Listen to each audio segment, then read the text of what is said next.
What's up, guys? I'm here at 2016 Awesome Con, and I have here with me John and Tony from A Haunting. How are you guys doing? Just fine, thank you. Good, man. How you doing, man? Good, how are you? Good. So, first off, can you guys tell me how it's been here at Awesome Con? Just to hang out here and be here at this event.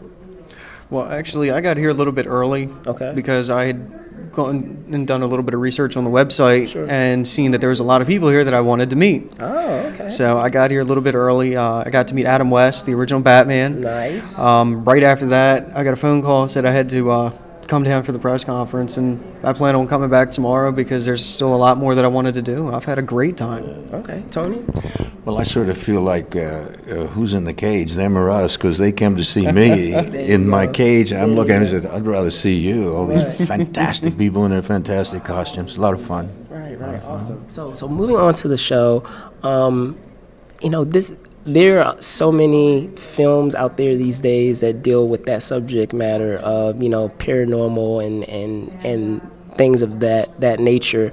For you, John, my question is, as someone who's gone through it personally and has experienced it firsthand, are there any times, if you've seen any of those films, where you're like, no, it's not like that, or it just bothers you because it's nothing like the way it actually is?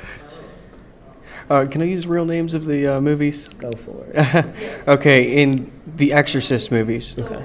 it really bothers me because you can just tell that all of this is scripted, hyped up, kind of way overdone. I mean, coming from the minister aspect of performing deliverances, which is I guess Catholics would call it an exorcism.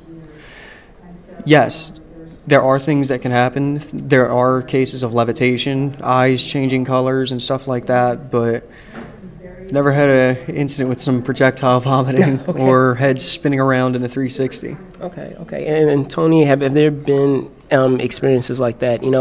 Perhaps you've seen a lot of those films, and now working on the show, you've experienced things yourself.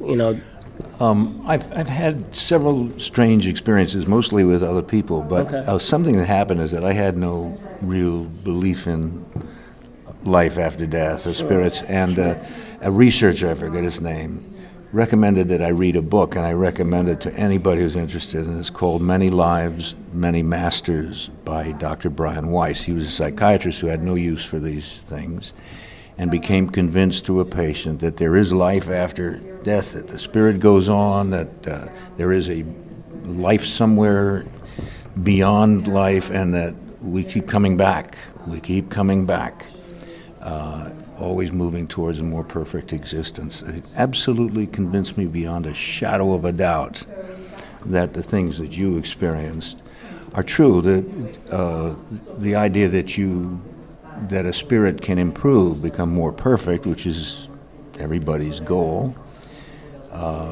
If a spirit can become better, it can also become worse. It can become unhappy. It can become destroyed. So I would say more than anything, that's what I experienced from the show. Okay. So with that being said, what will you say, the show has been on for quite a number of seasons, so what goes down as some of the scariest moments that you've had as host? Oddly enough, I didn't know John was going to be here. Okay. And I identified tremendously. I told him with his story, especially out in the cabin, because I had an experience with a cabin like that, and I used to get very scared at night. But when we were narrating that first show, I don't remember exactly what the moment was, but it was when, in the writing, I started defining what the spirit was that came to you. All of a sudden in the booth, this loud, it hurt my ears, static came on. And it went on, I think it was about 7 or 8 minutes. The thing that fascinated me was that the engineer in New York who was recording it said, "We don't have static." And he looked at my earphones and said, "There's no static there." And the people down in, I guess it's New Dominion in Norfolk, who record at the other end, they didn't have any static. There was nothing wrong. But That's what I heard. And so I have to tell you that I have, whenever I do this show now, I have just a slight nervous edge about my well-being. Okay, all right. It's a good thing that I know you. I think I'll be Absolutely. all right now. All right. Well, John, my question to you is, as someone who's now, I understand now you investigate it now. So with that being said, is it difficult to, revisit some of those feelings if you're, helping others, or would you say it's more therapeutic to actually, revisit it? Honestly, at first, it was extremely unnerving, and bringing up all those feelings after just going through it, it was still fresh to me.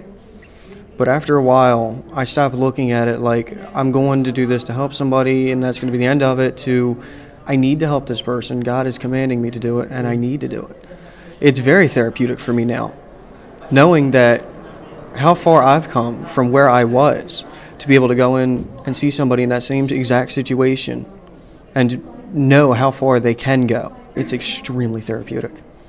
All right. Well, guys, thank you so much, John. Thank you so much. And Tony, thank you. I appreciate it. All right. So there you have it, guys. Again, I'm here at 2016 Awesome Con. I will see you soon.